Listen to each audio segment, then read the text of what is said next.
Até hoje, tudo o que discutimos sobre as ações do Partido Democrata para tomar o poder a qualquer custo, inclusive assassinato, era apenas teoria.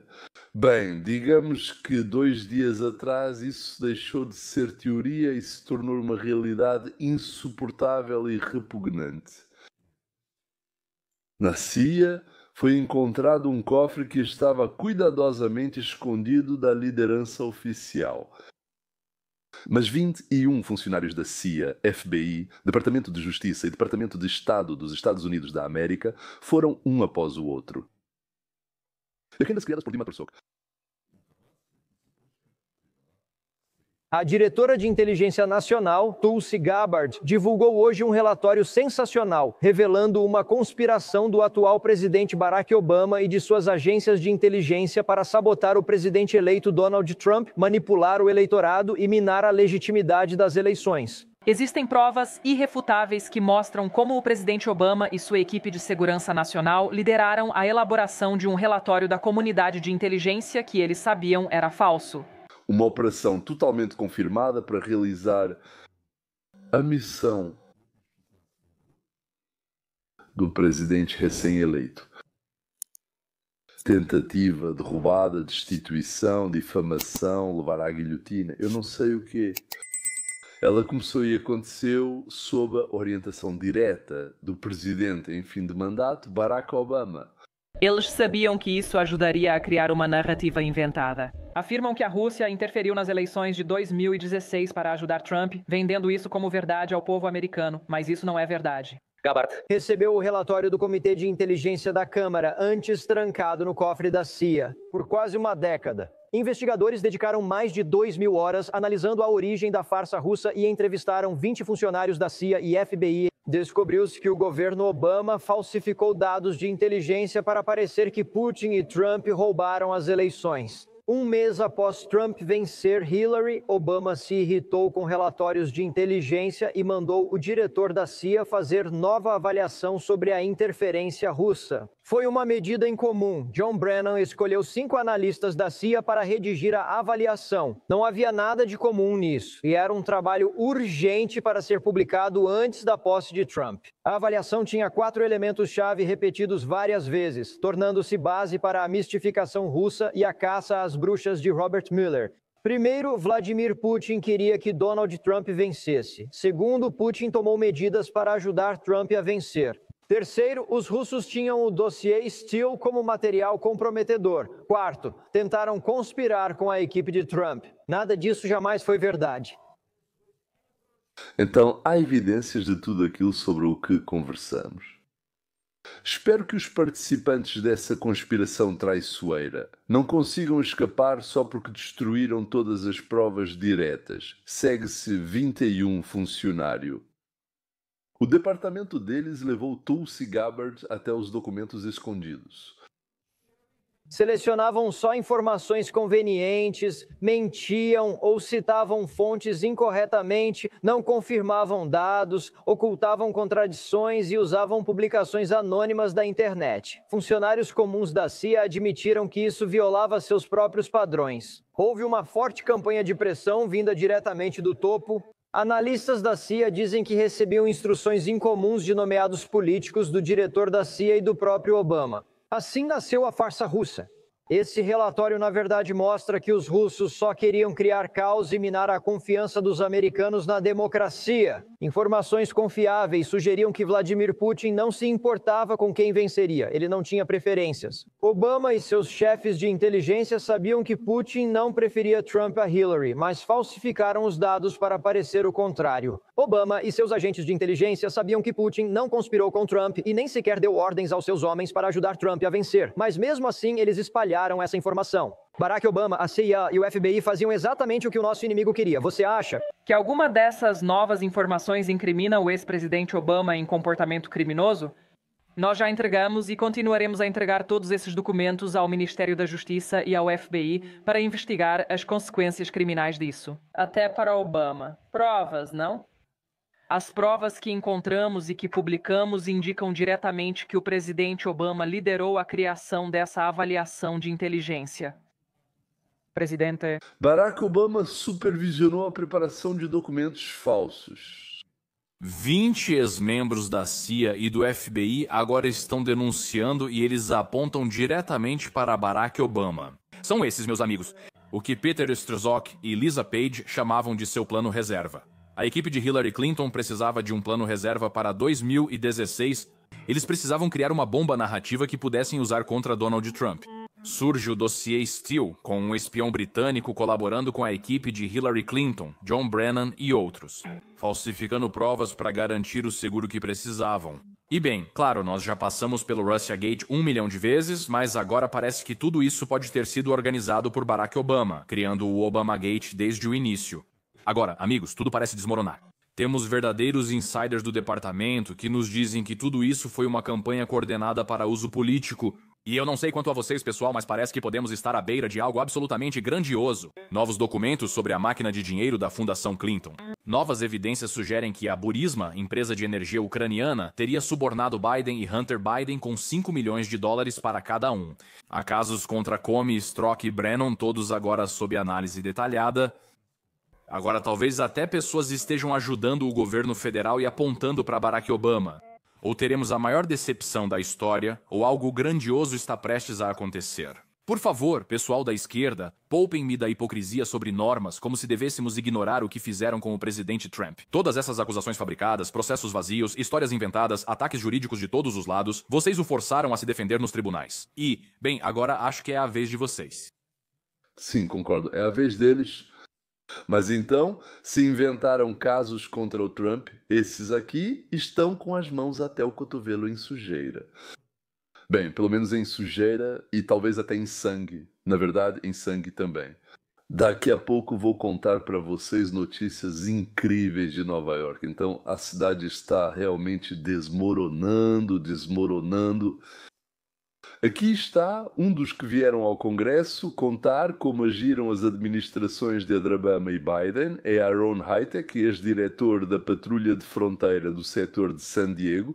É uma linha enorme, por assim dizer, um setor enorme que serviu na fronteira durante, como ele disse, acho que 25 anos e 5 administrações.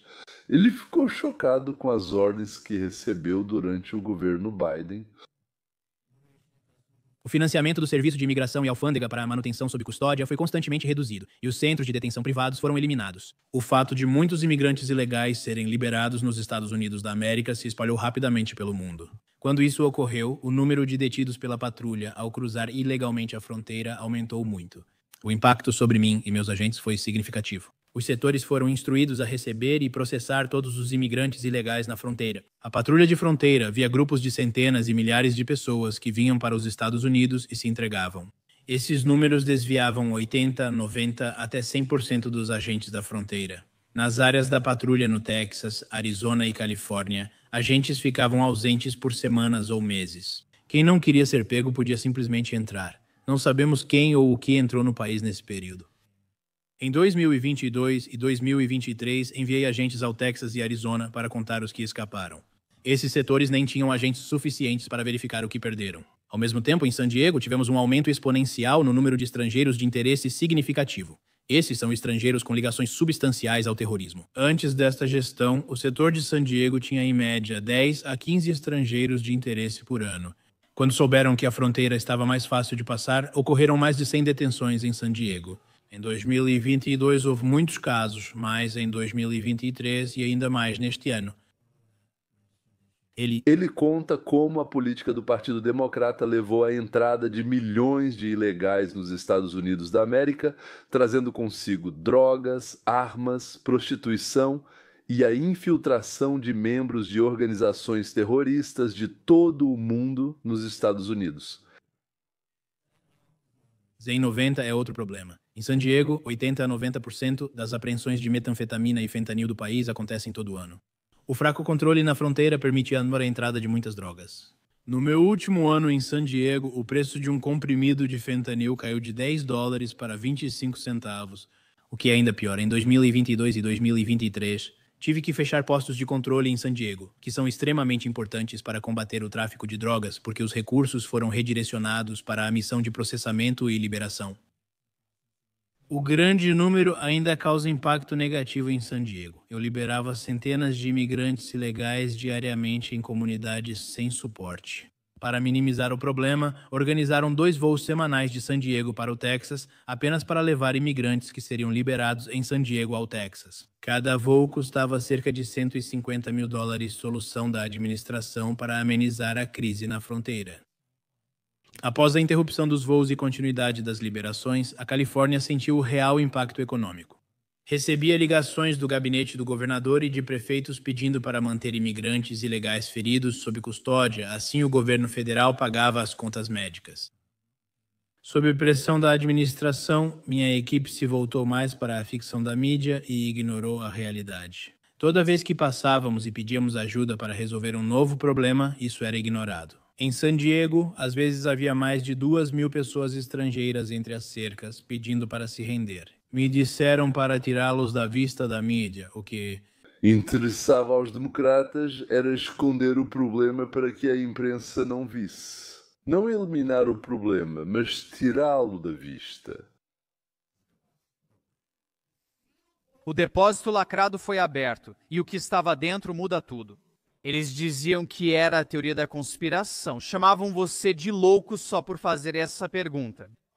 Por quase 10 anos, a grande mídia, empresas de tecnologia e insiders de Washington esconderam essa história, ridicularizaram quem investigava e trataram o Obamagate como fantasia da direita. E agora, 20 delatores da CIA e do FBI começaram a falar, e isso está causando um choque no pântano de Washington como nunca antes. 9 de dezembro, apenas alguns dias após receber um relatório de inteligência que inocentava a Rússia de interferência nas eleições. Barack Obama fez uma reunião na sala de situação da Casa Branca, com o diretor do FBI, James Comey, e seu vice, Andrew McCabe, o diretor da CIA, John Brennan, James Clapper, que na época era o diretor de inteligência nacional, John Kerry, secretário de Estado, e a conselheira de segurança nacional, Susan Rice. E nessa sala, eles, junto com Obama, tomaram uma decisão que envenenaria a política americana por anos.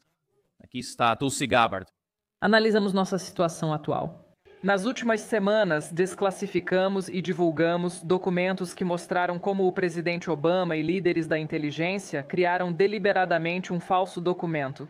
Após a conclusão das eleições de 2016, depois que o povo americano disse não, queremos que Donald Trump seja nosso comandante-chefe e não Hillary Clinton. Esse documento fabricado afirmava que a Rússia buscava ajudar o presidente Trump a vencer as eleições com o objetivo de minar sua presidência e usurpar a vontade e os votos do povo americano, que enviou Trump à Casa Branca.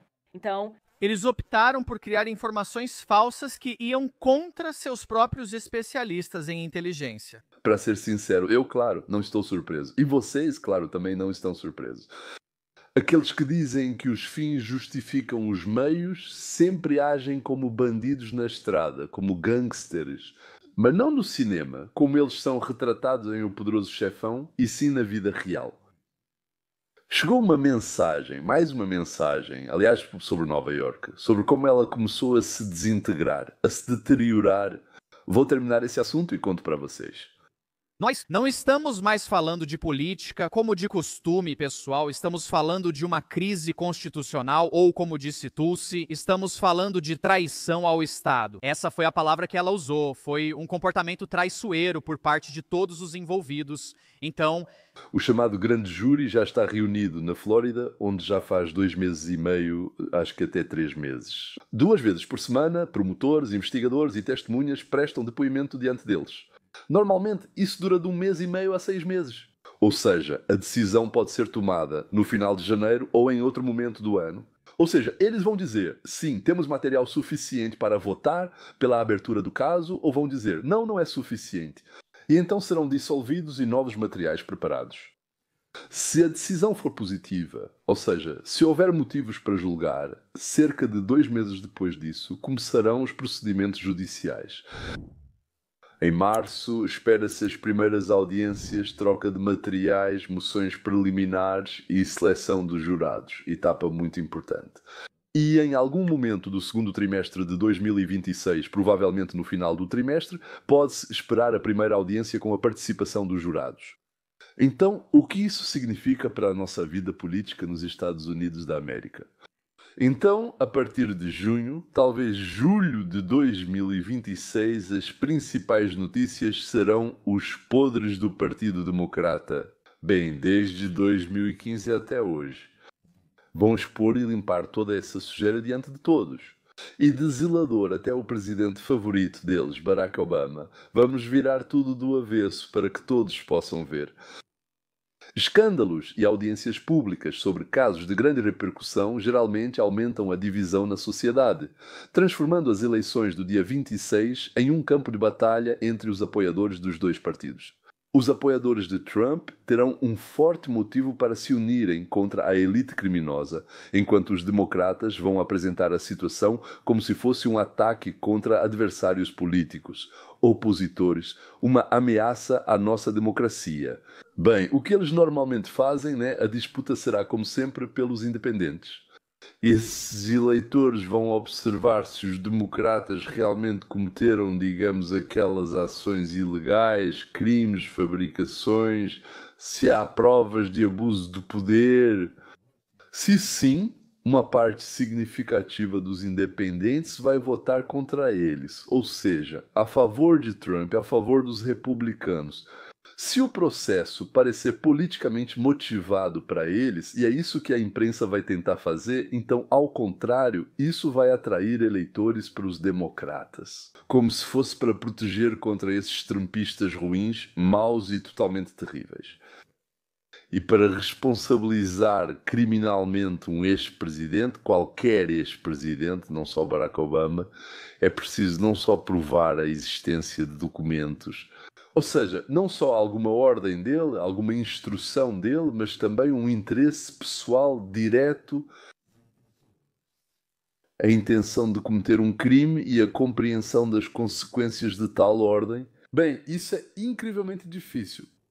Ou seja, os subordinados do presidente são pessoalmente responsáveis legalmente por violar a lei, mesmo que tenham recebido uma ordem de cima.